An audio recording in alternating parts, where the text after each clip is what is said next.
Right then, Sunday sees the final, no surprise, and PSG are huge favourites then to lift the trophy. Chelsea coming in as underdogs. PSG fans out, of course, in numbers to support their side. As Mark mentioned, I'm sure they've won a lot more supporters as well over the last month. This was their meeting in Times Square. I bet you were jealous you weren't there, Jules. You're what, in Switzerland at the moment? I am a little bit, to be fair, but it's great to watch. I've watched all the games. I've still been in touch very much with the team from here. So it's great. It's great. I'm glad to see those fans there. You've got the PSG fan club from New York with, I think, has 250 members. And then the club has invited a lot of the ultras to come for the semi-final and the final. It was a very affordable kind of package deal. If you want 500 euros for your plane tickets, your hotel, your match tickets for the semi-final and potentially the final if they qualified, which they did. So I'm glad a few of them, few hundreds came from Paris as well for the semi-final and final. Compare and contrast, Jules, the way in which this tournament is being covered in France with PSG, the big favourites, say, to England. Yeah, I mean, obviously, you've got games on big channels in France who bought the rights for the PSG games. So the final, obviously, tomorrow. The women's team are playing, by the way, here in Switzerland. But instead of showing that on the main French TV channel, they swapped to another channel. So both could be on terrestrial TV, but the PSG game, the final, will be on the biggest channel of the two.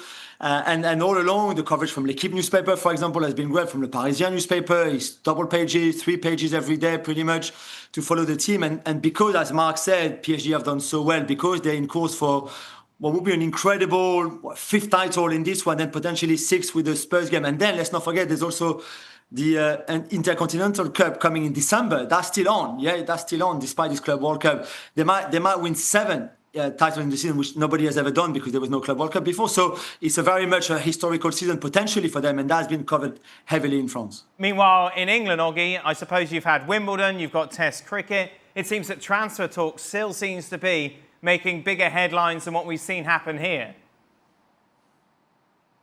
Yeah, I was surprised. I saw the back pages from the Saturday morning papers in the UK, and it's not really made a ripple that this game. And obviously, I think Enzo Fernandez made some quite spiky comments about the heat and the weather yesterday. I thought they would have made the back pages, but no, you're right. It's cricket, it's Wimbledon, a bit of stuff about Liverpool, so it's not really caught the attention. And I think there's a real kind of aversion to it in the UK because, I mean, obviously we're quite grumpy in the UK at best it sounds like it comes to football, but I just think it's not caught the attention because it's not been sold in the UK as a positive experience. It's been sold as another FIFA junket. So I guess, and also as well, Liverpool aren't in it, Manchester United aren't in it, the biggest clubs aren't in it, Chelsea and Man City are big clubs but not quite at that level, so they haven't really kind of gripped the nation like I suppose the biggest clubs would have done.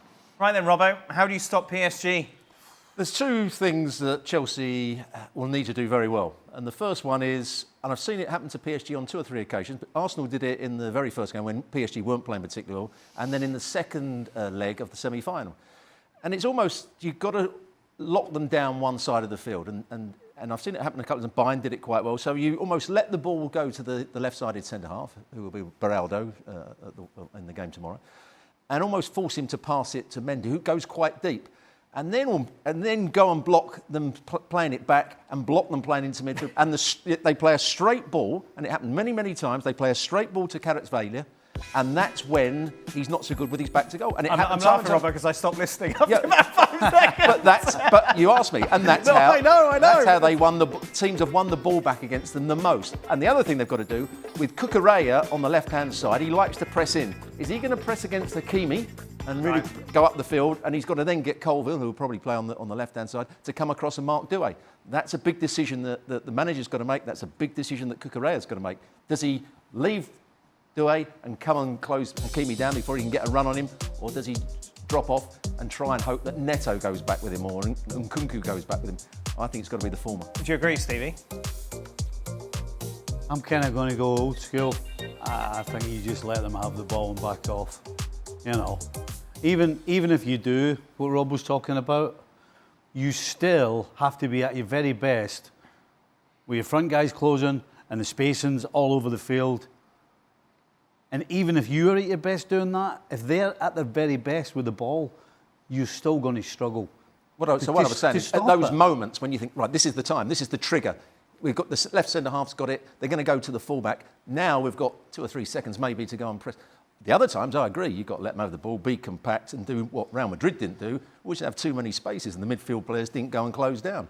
When the ball comes, if you're not going to press the ball, when it comes into midfield and and defensive areas, you've got to be even more intense with your closing down, even more intense with going and stopping people playing forward.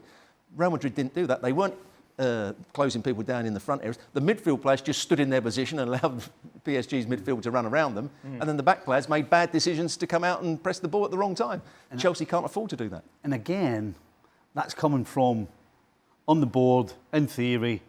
Yes. If all that's done properly, it works. But again, if you look at the two teams in terms of football smartness, I'm not so sure Chelsea as a unit can do that. So that's why I would be, if I'm Chelsea, I'm backing off and say you're going to have to get through 10 men and a goalkeeper. The only problem is Maresca in his press conference yesterday, when they said to him, well, you're not going to have much of the ball, are you? He went, who says we're not going to have much of the ball? Right. So that almost says that he wants to go and press it. Yeah. How did PSG lose this game, Jules? It's a good question. I mean, I think both Stevie and Robo's tactics can work, but the times where we saw PSG the most rattled this season was the second half against Aston Villa in that quarter-final away at Villa Park. After at the break, PSG were 5-1 up on aggregate, so Villa had nothing to lose really in that second half, and they went and were so aggressive, especially in that midfield.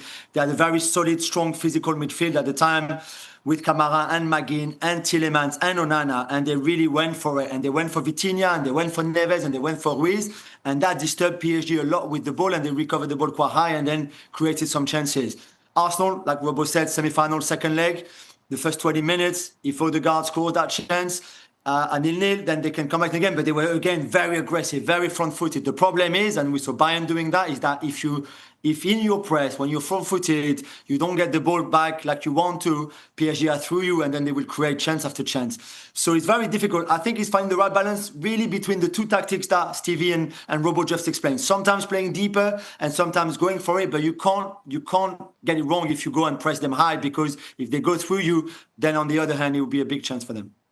How much are Chelsea playing with house money coming into this, Mark, considering what? PSG over the last 12 months, beaten Villa, Liverpool, Arsenal, City, thrashed Inter Milan, thrashed Real Madrid. No one's expecting Chelsea to do much in this tie. Given that, can they go into it and kind of be like, right, let's go and give it our best, but if we lose, we know we're not going to get killed as a result? Yeah, listen, I don't think Chelsea should be here in this final. They've had a soft run to the final. They've not really beat any teams of any consequence. You know, with all due respect to the teams they can only beat the teams that are in front of them. This anti-Chelsea on ESPN FC is getting ridiculous. No, you're absolutely right, Dan. But what I'm saying is that they haven't met a team of PSG's quality or of Real Madrid's quality or of Bayern Munich's quality, but PSG have beaten those teams. And I think we have to remember, Chelsea finished fourth in the Premier League last season, and it was a kind of a struggle to get fourth. They won the Conference League playing against teams that are nowhere near the level of Chelsea, never mind PSG. I think when they come into this game on Sunday, they'll meet a team which they're just not equipped to deal with. I think, you know, in midfield they've got Caicedo and Fernandes. Good players, but that's 2 against 3 against the best midfield in the world. Every team's got a puncher's chance. We know that. It can always kind of turn around. But I just think PSG are playing so well. They've got so many options. Chelsea are a young team, a young developing team. This could get quite messy on Sunday. And it's not because Chelsea are a bad team. It's just because they're playing the best team in the world right now, who are absolutely at the top of their game. Let's take a look at everyone's predictions, shall we, for the tie that takes place on Sunday. No surprise, PSG very much the favourites amongst most. I'm going to say, Jules. Why has Jules got complicated? Why have you got complicated, Jules? I'm not. I just think time. I think Chelsea are going to make it hard for PSG physically. I think they can compete in terms of intensity, what Robo was talking about earlier. And I think for that, I think they have a chance that way. I think in the end, PSG will be too strong and should win, but I think Chelsea is going to make it hard for them. Easy.